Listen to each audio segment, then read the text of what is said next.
ಹೆಣ್ಣಿನ ಒಂದು ಆಸೆಗೆ ಇಡೀ ಮನೆಯನ್ನೇ ಮುರಿಯೋ ಶಕ್ತಿ ಇರುವಾಗ ಈ ವ್ರತ ಏನು ಮಹಾ.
ನೀನು ಕೊಡಿ ಕೊಡಮ್ಮ.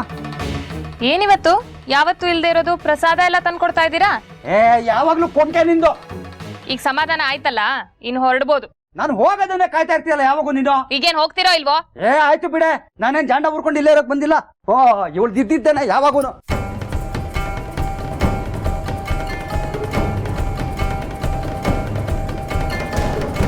ನೀನ್ ನೋಡೆ,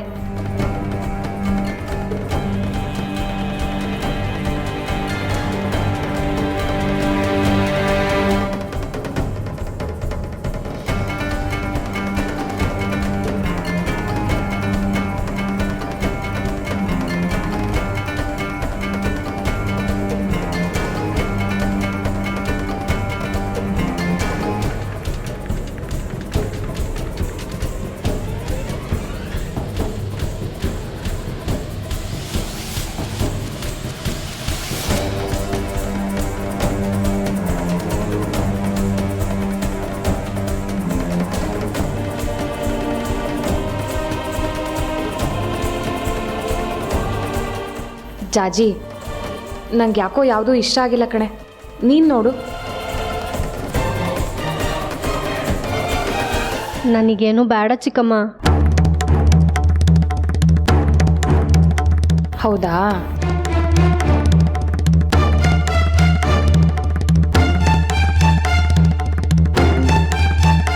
ನೀವೇನು ಬೇಜಾರು ಮಾಡ್ಕೋಬೇಡಿ, ನಮ್ಗೆ ಯಾವುದೂ ಇಷ್ಟ ಆಗಿಲ್ಲ, ನಮಗೇನು ಬೇಡ. ಚಿಕ್ಕಮ್ಮ, ನಾನು ಒಣಗಾಕಿರೋ ಬಟ್ಟೆ ತಗೊಂಡು ಬರ್ತೀನಿ.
ಈ ಸೀರೆಗೆ ಎಷ್ಟು? 2000. ನಿಮ್ಗಾದ್ರೆ 1500.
ಈ ಸೀರೆ ಎಷ್ಟು ಚೆನ್ನಾಗಿದೆ ಅಲ್ವಾ? ನೋಡು, ನನಗೆ ಎಷ್ಟು ಚೆನ್ನಾಗಿ ಒಪ್ಪತ್ತಲ್ವಾ? ನಂಗಿದು ತುಂಬಾ ಇಷ್ಟ ಆಯ್ತು ಕಣೋ. ಕೊಡ್ಸೋ ಇದನ್ನ.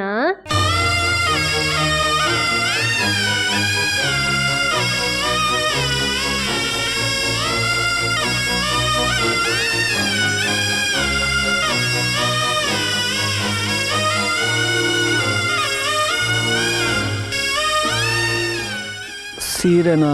ಹೂ ಕಣೋ, ನೋಡು ಇದ್ರ ಬಣ್ಣ ಎಷ್ಟು ಚೆನ್ನಾಗಿದೆ ಅಲ್ವಾ? ನನಗೆ ಎಷ್ಟು ಚೆನ್ನಾಗಿ ಒಪ್ಪತ್ತಲ್ವಾ?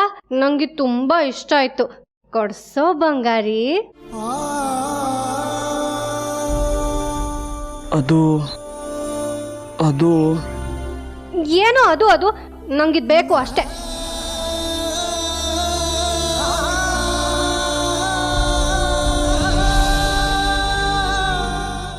ಬರೀ 1500 ರೂಪಾಯಿ ಅಷ್ಟೇ ಕಣೋ.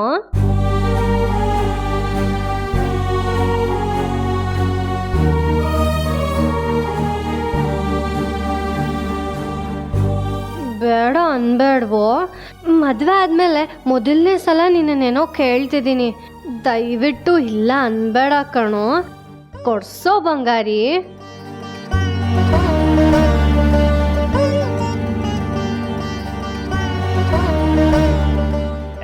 ಕೊಡ್ಸಿ ಸಮರೆ.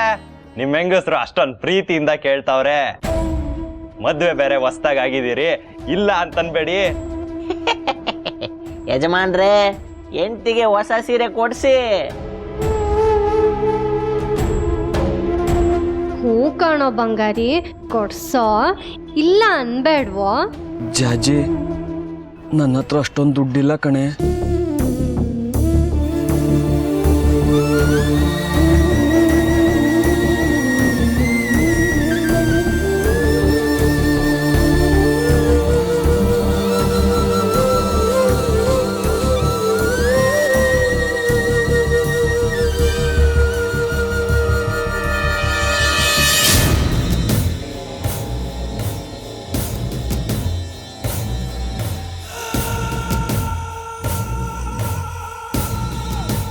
ಅಯ್ಯೋ, ಅಷ್ಟೇ ತಾನೇ? ದುಡ್ಡಿಲ್ಲ ಅಂತ ಯಾಕೆ ತಲೆ ಕೆಡಿಸ್ಕೋತೀರಿ? ನಿಮ್ಮ ಯಜಮಾನ್ರಿಗೆ ಹೇಳಿ ಸಂಜೆ ಒಳಗೆ ದುಡ್ಡು ಅನ್ಸಿ ತಂದು ಕೊಟ್ರೆ ಆಯ್ತು. ನಾವು ಇಡೀ ದಿನ ಇದೇ ಊರಲ್ಲಿ ಇರ್ತೀವಿ. ಅಮ್ಮನವ್ರ ದೇವಸ್ಥಾನದ ಹತ್ರ ಹಳ್ಳಿ ಕಟ್ಟೆ ಇದೆಯಲ್ಲ, ಅಲ್ಲೇ ಇರ್ತೀವಿ. ಈ ಸೀರೆನ ನೀನೇ ಇಟ್ಕೊಳವ್ವ. ಸಂಜೆ ತನಕ ದುಡ್ಡು ತಂದು ಕೊಟ್ರೆ ಆಯ್ತು.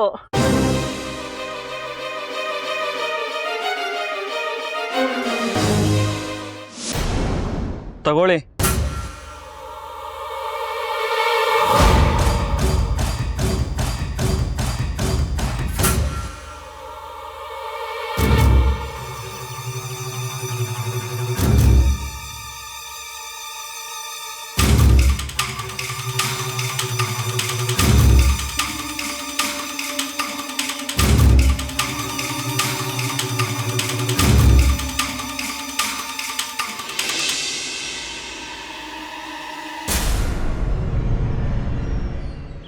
ದುಡ್ಡು ಹೆಂಗೊಂದಿಸ್ದೆ?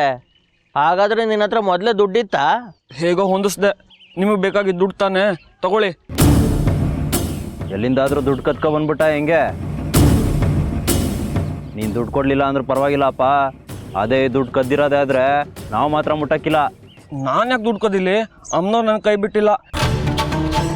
ಹೆಂಡತಿಗೊಂದು ಸೀರೆ ಕೊಡ್ಸೋಕ್ಕಾಗದೇ ಇರೋಷ್ಟು ಅಪ್ರಯೋಜಕ ನನ್ನಾಗಿ ಮಾಡಿಲ್ಲ. ತಗೊಳ್ಳಿ.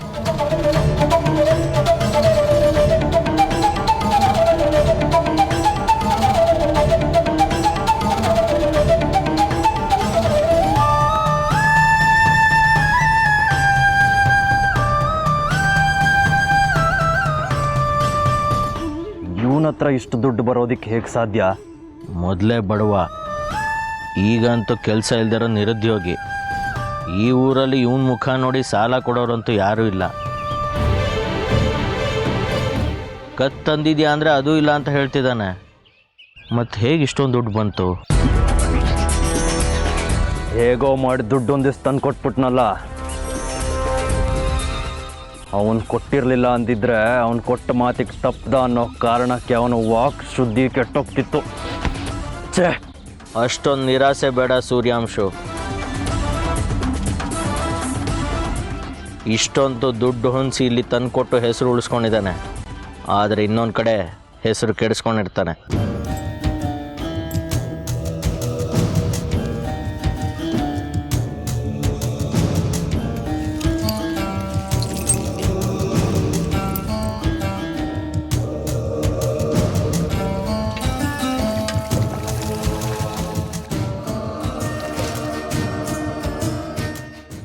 ಮನುಷ್ಯ ತನ್ನ ನಾಲ್ಗೆಯಿಂದ ಸಾಕಷ್ಟು ತೊಂದರೆಗಳನ್ನು ಅನುಭವಿಸ್ತಾನೆ.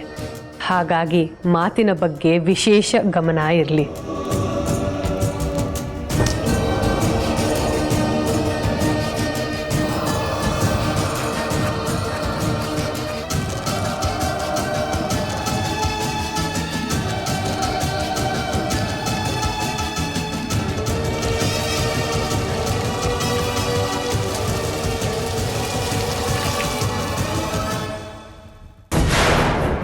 ಯಾರು ತಗೊಂಡಿದ್ದೀರ ಒಪ್ಕೊಂಡ್ಬಿಡಿ.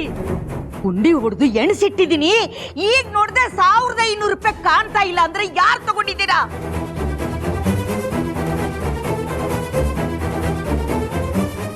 ಯಾರು ತಗೊಂಡಿದ್ದೀರಾ ಹೇಳಿ. ಲೇ ಸುನೀತಾ, ನೀನೇ ಅಲ್ಬನೆ ಅಮ್ಮನವ್ರು ಹರಕೆ ದುಡ್ಡು ಅಂತದ್ದು ದೇವ್ರ ಮನೆಯಲ್ಲಿ ಇಟ್ಟಿದ್ದು. ಈಗ ನೋಡಿದ್ರೆ 1500 ರೂಪಾಯಿ ಕಾಣೆ ಆಗಿದೆ. ಎಲ್ಲೇ ಹೋಯ್ತು? ಅಯ್ಯೋ ಅತ್ತೆ, ನನಗೆ ಗೊತ್ತಿಲ್ಲ. ನೀವು ಕೊಟ್ಟಿದ್ದನ್ನ ನಾನು ದೇವ್ರ ಮುಂದೆ ಇಟ್ಟೆ ಅಷ್ಟೇ. ದೇವ್ರ ದುಡ್ಡು ಯಾಕೆ ತೆಗಿಲಿ? ನನಗೆ ಗೊತ್ತಿಲ್ಲ. ನನಗೆ ಗೊತ್ತಿಲ್ಲ ಅಂದ್ರೆ ಅದಕ್ಕೆ ಕಾಲ್ ಬಂದ್ಬಿಟ್ಟಿರ್ತಾ. ಹೇಳು ಶಕ್ತಿ. ಏನಮ್ಮ ನೀನು ಮನೆಯವ್ರ ಮೇಲೆಲ್ಲ ಅನುಮಾನ ಪಡ್ತಾ ಇದೀಯಾ? ನಾನು ಯಾವತ್ತಾದ್ರೂ ಸತ್ಯ ಧರ್ಮ ಬಿಟ್ಟಿದ್ದೀನ? ಅಂಥದ್ರಲ್ಲಿ ದೇವ್ರ ದುಡ್ಡು ಕಳ್ತನ ಮಾಡ್ತೀನ ಹೇಳು? ಹಾಗಾದ್ರೆ ಎಲ್ಲ ಹೋಯ್ತು?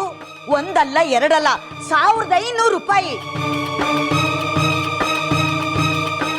ಮನೆಯಲ್ಲೆಲ್ಲ ನಡಿಬಾರ್ದೆಲ್ಲ ನಡೀತಾ ಇದೆ. ಇದೇ ಸಮಯಕ್ಕೆ ಇವ್ರು ಬೇರೆ ಮನೇಲಿಲ್ಲ. ಯಾರ್ ಕದ್ದಿದಿರೋ ಮೊದಲು ಮರ್ಯಾದೆಯಿಂದ ಒಪ್ಕೊಂಡ್ಬಿಡಿ.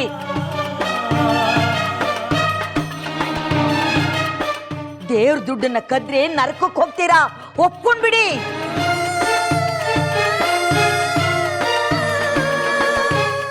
ನಿನ್ಗೇನು ಹುಚ್ಚಿಗೆ ಸಿಡ್ದಿದ್ದೇನಮ್ಮ? ಮನೆಯವರೇ ಯಾಕೆ ಮನೆ ದುಡ್ಡನ್ನು ಕದೀತಾರೆ? ಹಾಗಂದ್ರೆ ಹೊರಗಡೆಯಿಂದ ಯಾರೋ ಬಂದು ದುಡ್ಡು ಕತ್ಕೊಂಡು ಹೋದ್ರು ಅಂತನಾ ನೀನ್ ಮಾತಿನ ಅರ್ಥ?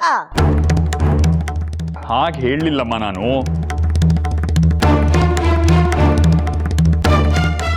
ಹೊರಗಡೆಯಿಂದ ಯಾರೇ ಬಂದಿದ್ರು ಮನೆಗೆ?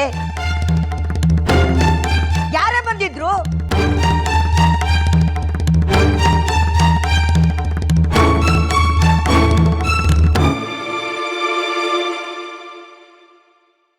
ಅದು ಅತ್ತೆ, ನನ್ನ ಗಂಡ ಬಂದಿದ್ರು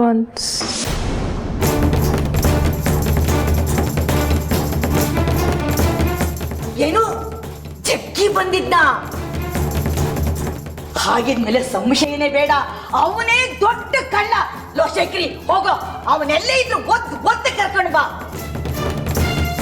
ಇವತ್ತು ಅವನ್ ಹಿಡಿದ್ರೆ ಪಿತ್ತನ್ನೆಲ್ಲ ಇಳಿಸ್ಬಿಡ್ತೀನಿ. ಹೋಗೋ ಹೋಗೋ ಹೋಗೋ. ಹಾಮ್ಮ, ಹೋಗ್ತಿದ್ದೀನಿ.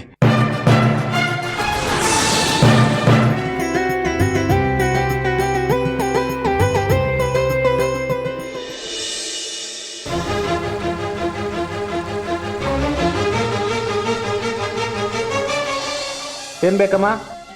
ಅಣ್ಣ, ಶ್ರೀಮತಿ ಅವ್ರನ್ನೇನಾದ್ರೂ ನೋಡಿದ್ರಾ? ಯಾವ ಶ್ರೀಮತಿನೂ ನೋಡಿಲ್ಲ. ಹೋಗಮ್ಮ. ಇದು ಈ ಕೇಳೋಣ. ಅಣ್ಣ, ಶ್ರೀಮತಿ ಅವ್ರು ಏನಾದ್ರು ನೋಡಿದ್ರಾ? ನೋಡಿಲ್ಲ.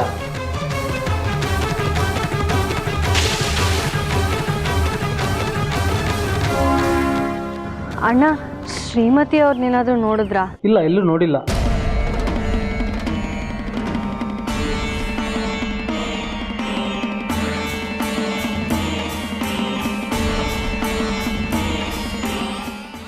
ನಮ್ಮ ಸಮಸ್ಯೆಗೆಲ್ಲ ಅವರೊಬ್ಬರೇ ಪರಿಹಾರ ಕೊಡೋಕ್ಕಾಗೋದು. ಈಗ ನೋಡಿದ್ರೆ ಅವರೆಲ್ಲೂ ಕಾಣ್ತಿಲ್ಲ. ಏನೋ ಮಾಡೋದು ಬಂಗಾರಿ. ನೋಡಿದ್ಯಾ, ನಾವು ಹುಡ್ಕೋ ಬಂದಾಗ ಸಿಗೋದೇ ಇಲ್ಲ. ಅವ್ರಿಗೆ ಯಾವಾಗ ಬೇಕಾವ ಪ್ರತ್ಯಕ್ಷ ಆಗ್ತಾರೆ. ಇಲ್ಲಿಲ್ಲ ಅಂದರೆ ಇನ್ನೊಂದು ಕಡೆ ಎಲ್ಲಾದರೂ ಇರ್ತಾರೆ. ಬಾ ಹುಡ್ಕೋಣ.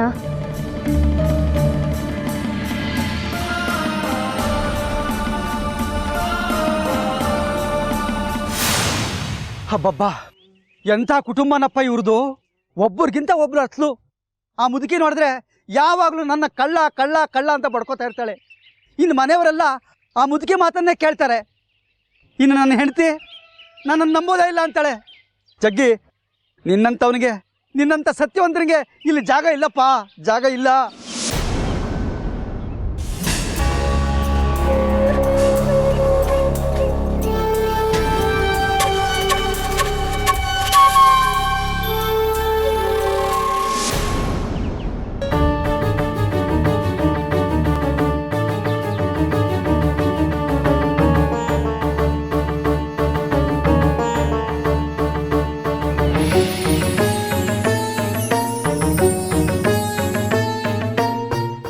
ಮೇಷ್ಟ್ರಮ್ಮ,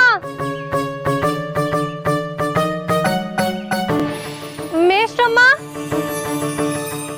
ಮಿಸ್ಟಮ್ಮ ಮೇಷ್ಟ್ರಮ್ಮ, ಮಿಸ್ಟಮ್ಮ ಮೇಷ್ಟ್ರಮ್ಮ, ಮಿಸ್ಟಮ್ಮ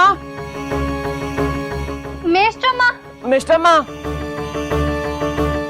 ನೀನ್ ಹೇಳಿದ್ ಸರಿ ಕಣೋ. ನಮಗ್ ಬೇಕಾದಾಗ ಅವ್ರು ಸಿಗೋದೇ ಇಲ್ಲ, ಅವ್ರಿಗೆ ಬೇಕಾದಾಗ ಮಾತ್ರ ಪ್ರತ್ಯಕ್ಷ ಆಗ್ಬಿಡ್ತಾರೆ.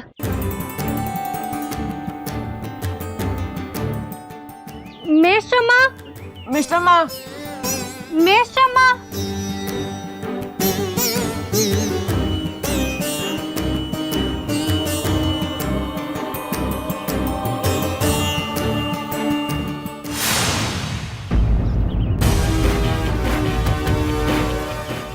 ನೀವು ಆ ಜಾಜಿ ಮತ್ತೆ ಬಂಗಾರಿ ಮನೆಯವರಲ್ವಾ?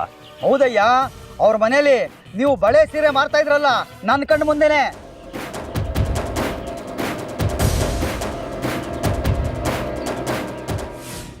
ಯಾಕೋ ಚಿಂತೆಯಲ್ಲಿರೋರ್ ತರ ಇದ್ದೀರಲ್ಲ, ಏನಾಯ್ತು? ಯಾವ ಊರು ದಾಸಯ್ಯನಯ್ಯ ನೀನು? ಏನೋ ಬಂದ್ಬಿಟ್ಟ ದೊಡ್ಡದಾಗಿ. ನಾನು ಯಾಕಯ್ಯ ನಿನಗೆ ಅದನ್ನೆಲ್ಲ ಹೇಳಬೇಕು? ಇಷ್ಟ ಇಲ್ಲ ಅಂದ್ರೆ ಹೇಳ್ಬೇಡಿ ಬಿಡಿ. ಏನೋ ಆ ಮನೆಯವರು ಪರಿಚಯದವರು ಅಂತ ಕೇಳಿದ್ವಪ್ಪ. ನೀವು ಹೇಳಲಿಲ್ಲ ಅಂದ್ರೆ ನಮ್ಗೇನು ಆಗ್ಬೇಕಾದಿಲ್ಲ. ಬೇರೆಯವ್ರಿಗೆ ಸಹಾಯ ಮಾಡಕ್ ಹೋದ್ರೆ ನಮ್ ಕುತ್ತಿಗೆಗೆ ಬರುತ್ತೆ. ಅದೇ ಕಣಯ್ಯ ನನಗೂ ಆದದ್ದು. ಆ ವಿರೂಪಾಕ್ಷ ಶಾಸ್ತ್ರಿಗಳು ಸಿಕ್ಕಿ, ತಗೋ ಈ ಪಾಯಸನ ತಗೊಂಡೋಗಿ ಜಾಜಿ ಕುಡಿಯೋ ಹಾಗೆ ಮಾಡು ಅಂದ್ರ. ನಾನು ಶೇಖರಿ ಮನೆಗೆ ಹೋಗಿ ಜಾಜಿ ಆ ಪಾಯಸ ಕುಡಿಯೋ ಹಾಗೆ ಮಾಡಿದೆ. ಅಲ್ಲೇ ಬಂದಿದ್ದು ಫಜೀತಿ. ನಾನು ಅವ್ರ ಮನೆಗೆ ಹೋಗಿದ್ದೆ ತಪ್ಪಾಯ್ತು ಕಣಯ್ಯ. ಅವ್ರ ಮನೆಯಲ್ಲಿ ಕಳುವಾಗಿರೋ 1500 ರೂಪಾಯಿನ ಕಳ್ತನದ ಆರೋಪ ನನ್ನ ಮೇಲೆ ಹೊರಿಸಿದ್ದಾರೆ ಕಣಯ್ಯ. ಹೆಂಗೊಂದಿಸ್ದೆ? ಹಾಗಾದ್ರೆ ನಿನ್ನ ಹತ್ರ ಮೊದಲೇ ದುಡ್ಡಿತ್ತಾ? ಹೇಗೋ ಹೊಂದಿಸ್ದೆ. ನಿಮಗೆ ಬೇಕಾಗಿದ್ದು ದುಡ್ಡು ತಾನೆ, ತಗೊಳ್ಳಿ. ಎಲ್ಲಿಂದಾದ್ರೂ ದುಡ್ಡು ಕತ್ಕೊ ಬಂದ್ಬಿಟ್ಟ ಹೆಂಗೆ? ನಾನು ಯಾಕೆ ದುಡ್ಡು ಕದಿಲ್ಲಿ? ಅಮ್ಮನವ್ರು ನನ್ನ ಕೈ ಬಿಟ್ಟಿಲ್ಲ. ಯಾರಿಗೂ ಸಹಾಯ ಮಾಡಕ್ಕೆ ಹೋಗ್ಬಾರ್ದು ಕಣಯ್ಯ. ನೀನು ಹೇಳಿ ಸರಿಯಾಗಿದೆ. ಓ, ಅವ್ರ ಮನೆಗೆ ಹೋಗಿ ಸ್ವಾಮಿ ಕಾರ್ಯ ಸ್ವಕಾರ್ಯ ಎರಡು ಮಾಡ್ಕೊಂಬಂದ್ರು? ನಾನು ದುಡ್ಡು ಕದ್ದಿಲ್ಲ ಕಣಯ್ಯ. ಆದ್ರೂ ಮನೆಯವರೆಲ್ಲ ಸೇರಿ ನನ್ನನ್ನು ಕಳ್ಳನಾಗಿ ಮಾಡಿದ್ದಾರೆ. ನನ್ನ ಮಾತನ್ನು ಯಾರು ನಂಬ್ತಾ ಇಲ್ಲ ಗೊತ್ತೇನೋ? ಹಾಗಾದ್ರೆ ಅವ್ರ ಮನೆಗೆ ಹೋಗಿ ನನ್ಗೆ ಅನ್ಯಾಯ ಆಗಿದೆ ಅಂತ ದೊಡ್ಡ ಗಲಾಟೆ ಮಾಡಿ ಯಾರೋ ಮಾಡಿರೋ ತಪ್ಪಿಗೆ ನೀವು ತಲೆದಂಡ ಕಟ್ಬೇಕಾ? ಅಲ್ಲ ಕಣಯ್ಯ, ಅನ್ಯಾಯ ಆಗಿರೋದು ನನಗೆ. ನೀನ್ ಯಾಕೆ ಇಷ್ಟೊಂದು ತಲೆ ಕೆಡಿಸ್ಕೊತಾ ಇದೀಯಾ? ವಿನಾಕಾರಣ ನಿಮ್ಗೆ ಅವಮಾನ ಮಾಡಿದ್ರಲ್ಲ, ಅದಕ್ಕೆ ಪ್ರತೀಕಾರ ತೀರ್ಸ್ಕೊಳ್ಳಿ. ಇಲ್ಲಪ್ಪ, ನನ್ನ ಕೈಲಿ ಸಾಧ್ಯ ಇಲ್ಲ. ಇನ್ಮೇಲೆ ಆ ಮನೆ ಹೊಸಲು ತುಳಿಯೋದಿಲ್ಲ ನಾನು. ಒಂದು ನಿಮಿಷ, ಇದನ್ನ ಇಟ್ಕೊಡಿ.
ಬಂಗಾರಿ, ಇದು ತಮಾಷೆ ಮಾಡೋ ಸಮಯ ಅಲ್ಲ. ಸುಮ್ನೆ ಏನೇನೋ ಹೇಳ್ಬೇಡ. ಹೌದು, ನಾನು ಹೇಳ್ತಿರೋದು ನಿಜಾನೇ. ದುಡ್ಡು ತಗೊಂಡಿದ್ದು ನಾನೇ. ಜಾಜಿ, ಏನೇ ಮಾತಾಡ್ತಾ ಇದ್ದ ನೀನು? ಸರಿಯಾಗಿ ಹೇಳು, ನೀನ್ ದುಡ್ಡು ತಗೊಂಡ್ಯಾ? ಹೌದಪ್ಪ, ಬಂಗಾರಿನೇ ಆ ದುಡ್ಡು ತಗೊಂಡಿರೋದು.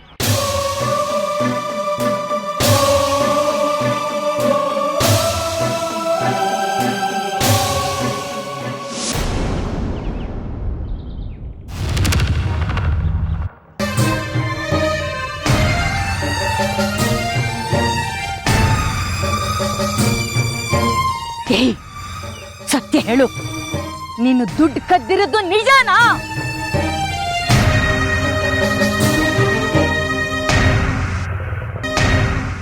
ಹೌದು.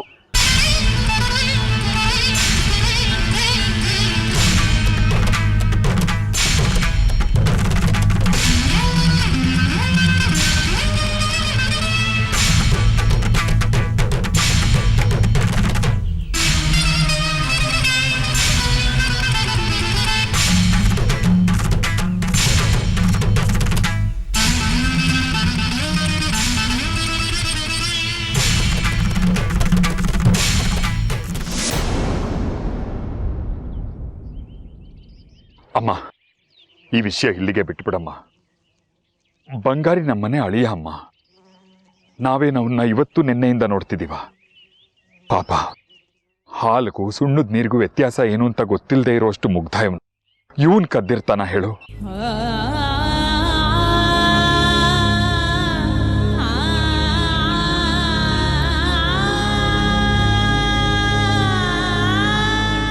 ನಾಯಿನ ತಗೊಂಡೋಗಿ ಸಿಂಹಾಸನದ ಮೇಲೆ ಕೂರಿಸಿದ್ರು ಉಚ್ಚ ಉಯ್ಕೊಳ್ಳೋದು ಬಿಡ್ಲಿಲ್ವಂತೆ.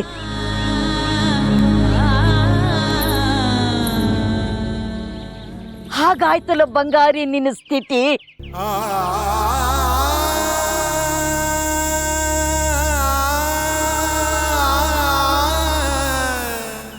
ಅಜ್ಜಿ, ಅದು ಹಾಗಲ್ಲ.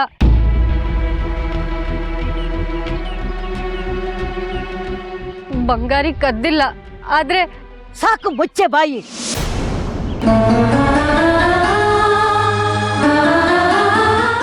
ನೀನೀಗಾಗ್ಲೇ ಮನೇಲಿ ಮಾಡಿರೋ ಅವಾಂತರಗಳೇ ಸಾಕು. ಈಗ ನಿನ್ ಜೊತೆ ಈ ಬಂಗಾರಿನೂ ಸೇರ್ಕೊಂಡ.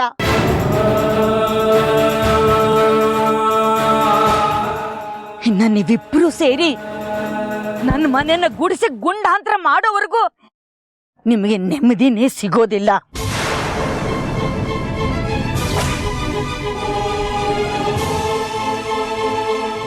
ತಪ್ಪು ಮಾಡಿದವರಿಗೆ ಶಿಕ್ಷೆ ಆಗ್ಲೇಬೇಕಲ್ವಾ?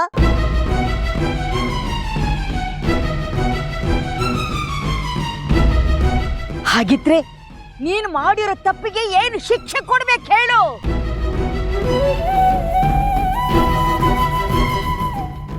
ಇನ್ನೊಂದು ಕ್ಷಣನೂ ನಿನಗೆ ಮನೆಯಲ್ಲಿ ಜಾಗ ಇಲ್ಲ. ಹೋಗೋ ಹೋಗೋ ಹೋಗೋ.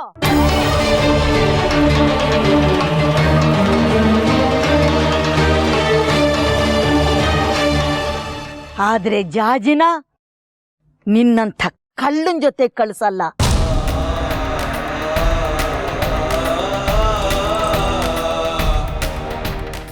ಇವಳು ಇಲ್ಲೇ ಇರ್ತಾಳೆ. ನೀನು ಆಚೆ ಹೋಗು, ಆಚೆ ಹೋಗು, ಆಚೆ ಹೋಗು.